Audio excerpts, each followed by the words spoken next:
여러분, 길 가다가 갑자기 남성의 중요한 그 부분 모양의 이정표를 발견한다면 여러분은 어떤 생각 드시겠습니까? 누가 이런 흉측한 낙서를 했어? 라고 생각하시겠죠? 하지만 고대 로마에선 이게 아주 친절한 안내판 역할을 했다는 사실을 아시나요? 찬란한 제국인 줄만 알았던 로마. 사실 그 속을 들여다보면 현대인도 뒷목 잡을 만큼 쾌락의 끝판왕이었습니다. 칸막이 없는 화장실에서 엉덩이 붙이고 수다 떠는 건 기본이고 공중목욕탕에서 사랑을 나누는 일까지 당당하고 공개적으로 펼쳐졌거든요. 지금 같으면 당장 방송 정지 먹어도 할 말 없는 화끈한 로마 시대. 도대체 로마인들은 왜 이렇게 성에 진심이었고 왜 그렇게 다 같이 모여서 즐기는 걸 좋아했을까요? 오늘 그 발칙하고도 적나라한 진실 제대로 한번 지지고 볶아보겠습니다. 자, 그럼 그 내막을 알아보기 위해서 서기 79년 욕망이 끌어넘치던 도시 폼페이로 이동해 보겠습니다. 자, 여기는 폼페이 거리인데요. 길바닥에 웬 거시기가 떡하니 그려져 있네요. 누가 장난친 거 아니냐고요? 에헤이, 낙서 아닙니다. 이건 이쪽으로 가면 화끈한 유흥업소가 나옵니다 하는 아주 친절한 이정표였거든요. 당시 로마인들에게 성은 숨길 게 아니라 복을 부르고 길을 알려주는 일상의 한 조각이었던 셈이죠. 자, 그럼 로마의 매운맛 성문화를 알아보러 2000년 전 로마의 밤거리로 더 깊숙이 들어가 보겠습니다. 자, 이곳은 유흥과 광기가 소용돌이치는 로마의 밤거리입니다. 여러분, 저기 건물 벽 좀 보세요. 누가 봐도 알 수 있는 적나라한 벽화들이 대문짝만하게 그려져 있죠? 여기는 바로 그러한 행위들이 이루어지는 유곽입니다. 당시 로마의 유곽은 사람들이 지나다니는 일반 길거리랑 거의 딱 붙어 있었어요. 게다가 방음? 그런 게 어디 있겠어요. 안에서 나는 소리가 길거리까지 그대로 다 새어나왔거든요. 지나가는 사람들 입장에선 벽화는 보이지 소리는 들리지. 이게 안에서 하는 거지 길거리에서 하는 건지 구분이 안 갈 정도였던 겁니다. 여기에 축제 기간에는 여배우들이 길 위에서 옷을 벗고 춤을 췄으니 후대 기독교 서기들이 이걸 보고 동네 사람들, 로마는 길거리에서 대놓고 성행위를 했대요 라고 소설을 쓰기에 딱 좋은 재료가 된 거죠. 한마디로 길거리 성관계 소문은 로마의 오픈된 구조가 만든 거대한 오해였습니다. 하지만 길거리 성문화가 오해라고 해서 로마가 건져냈냐? 그건 절대 아니죠. 진짜 광기는 길거리가 아니라 저 높은 곳. 로마의 대표적인 폭군 네로 황제의 궁전에서 터져나왔거든요. 네로 황제는 기이함의 클래스가 달랐습니다. 그런데 사실 그의 이런 기괴한 행동에는 피비린내 나는 지독한 사연이 숨어 있습니다. 어느 날 밤 술에 취해 늦게 귀가한 네로에게 임신 중이던 아내 포파에아가 잔소리를 퍼부었습니다. 반뜩 독이 오른 네로는 홧김에 아내의 배를 발로 세게 차버렸고 그 충격으로 아내는 그만 목숨을 잃고 맙니다. 제정신이 들었을 땐 이미 늦어버린 후였죠. 자기가 사랑하는 아내와 아이를 죽였다는 사실에 네로는 미쳐버리며 기괴한 행동을 하게 됩니다. 아내를 잊지 못한 그는 온 로마를 뒤지기 시작했고 결국 아내와 똑 닮은 미소년 스포루스를 찾아내 강제로 그녀의 대역을 시키기로 마음먹습니다. 급기야 네로는 이 소년과 공식 결혼식을 올리는데 여기서 더 경악스러운 건 자기가 직접 신부 드레스와 면사포를 썼다는 겁니다.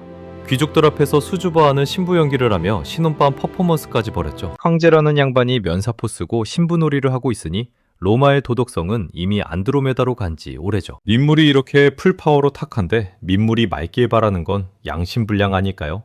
제국 전체가 브레이크 없는 광기행 열차에 탑승한 셈입니다.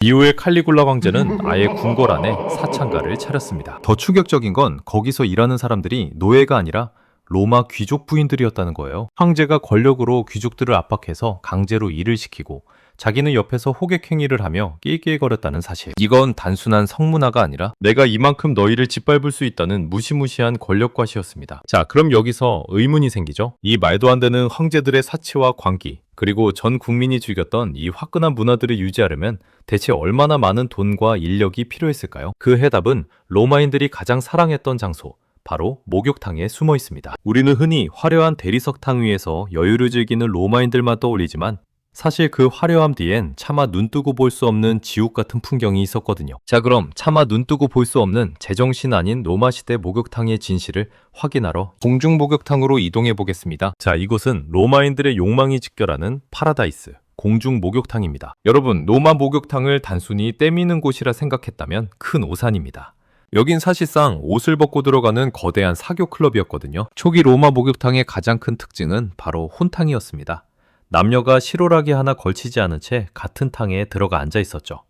여기서 로마인들은 정치를 논하고 비즈니스를 했지만 사실 진짜 목적은 따로 있었습니다. 바로 은밀한 탐색전이었죠. 서로의 몸에 오일을 발라주는 건 예사였고 눈이 맞으면 그 자리에서 바로 뜨거운 행동으로 이어지기도 했죠. 오죽하면 로마의 시인 마르티알리스가 목욕탕은 씻으러 가는 곳이 아니라 사냥하러 가는 곳이다 라고 말했을 정도니까요. 더 놀라운 건 목욕탕 건물 구조입니다. 1층이 공용탕이었다면 위층이나 지하 구석진 방들은 아예 성행위를 위한 은밀한 룸으로 꾸며져 있었습니다. 이곳에는 전문적인 서비스를 제공하는 남녀들이 상주했고 목욕탕은 사실상 낮에 운영되는 합법적인 유흥업소나 다름없었죠. 심지어 목욕탕 벽면에는 유곽처럼 각 방에서 어떤 서비스를 받을 수 있는지 알려주는 적나라한 벽화들이 그려져 있기도 했습니다. 그런데 여기서 정말 기묘한 포인트가 하나 더 있습니다. 로마인들은 이런 은밀한 행위를 할 때 자신들 바로 옆에 있는 노예들이 보고 있는 건 전혀 신경 쓰지 않았다는 거예요. 주인이 탕 안에서 성관계를 하든 마사지를 받으며 이상한 행동을 하든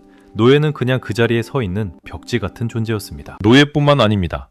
위층에서 이렇게 뜨겁고 질펀한 쾌락이 요동칠 때 바로 발밑 지하 가마솥 지옥에서는 노예들이 그 열기를 유지하기 위해 목숨을 걸고 불을 지피고 있었죠. 이 거대한 탕을 24시간 뜨겁게 달구기 위해서는 매일 수만 톤의 땔감이 지하로 쏟아져 들어와야만 했고 노예들은 그 엄청난 무게의 장작을 나르고 패느라 허리가 끊어질 듯한 고통을 견뎌야 했죠. 더 끔찍한 건 이 좁고 폐쇄된 지하 공간이 늘 매캐한 이산화탄소와 유독가스로 가득해서 제대로 된 환기시설도 없는 곳에서 노예들은 숨이 턱턱 막히는 연기를 마시며 서서히 질식해갔습니다. 결국 위층 사람들이 즐긴 그 따뜻한 온기는 단순한 나무 땔감이 아니라 이름 없는 노예들의 수명과 마지막 숨결을 함께 태워 만든 잔혹한 결과물이었습니다. 하지만 로마의 이 지독한 갈증은 여기서 멈추지 않았죠. 온몸을 데운 그들이 다음으로 향한 곳은 바로 탐욕의 식탁이었습니다. 로마 귀족들은 식탁 앞에 앉지 않았습니다. 대신 트리클리니움이라 불리는 침상에 비스듬히 누워 왼쪽 팔꿈치에 몸을 기댄 채 음식을 탐했죠. 왜 그랬냐고요?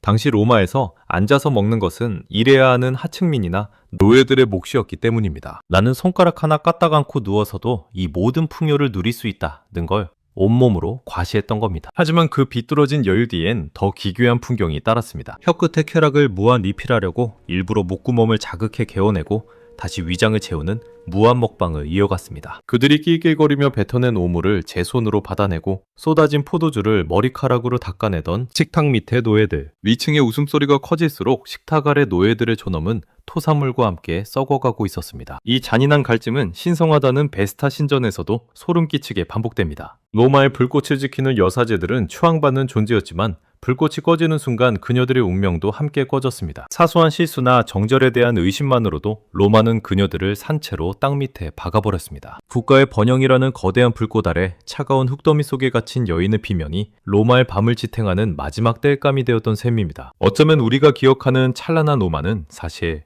이렇게 누군가의 억눌린 신음과 이름 없는 희생 위에 세워진 거대한 모래성일지도 모릅니다. 자, 오늘 저와 함께 지지고 볶아본 로마의 은밀한 성문화 어떠셨나요? 결국 로마는 멈추지 않는 욕망과 무너진 도덕성, 그리고 그 시스템을 지탱하던 불빛이 꺼지면서 역사 속으로 사라졌습니다. 하지만 오늘 우리가 본 로마의 모습은 단순한 과거가 아닐지도 모릅니다. 인간의 본능과 권력, 그리고 그 이면의 희생은 시대를 바꿔가며 늘 반복되니까요. 오늘 로마의 성문화와 비하인드 스토리 맛이 좋으셨다면 구독과 좋아요 꼭 눌러주시고요. 여러분의 의견도 댓글로 자유롭게 남겨주세요. 그럼 다음에도 더 재밌는 이야기를 지지고 볶아보겠습니다. 감사합니다.